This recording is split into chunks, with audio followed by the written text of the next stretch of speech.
त्याला मला सांगा ना तुम्ही. कारण फक्त पुंडलिकासाठी. आणि काय केलं माझ्या पुंडलिकरायानं? पितृ भजनाचा झाला अशी अधिकारी आणि केले बापा हेरी भुवैकुंठ. पितयाची भक्ती पुंडलिके केली आणि मात हे ऐकली देवराये. आणि म्हणून पंढरीचा पांडुरंग पुंडलिक रायाच्या भक्तीला बोलून पंढरपूरला. आणि सगळी आपल्या घरी तीर्थे, तू आई तीर्थय, बाबा तीर्थय, दादांनो यांची सेवा करा.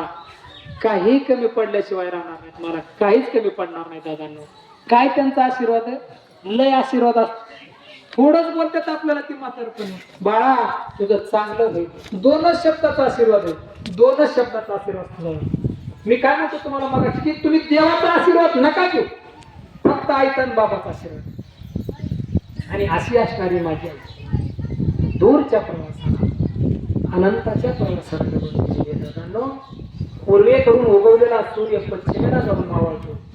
तो परत आपल्याला दुसऱ्या दिवशी दिसत. पण एकदा डोंगराच्या आड, मातीच्या आड गेलेली आई बाबा आपल्याला परत दिसतो. किती खर्च केल्यावर आता आपल्याला सुंदराई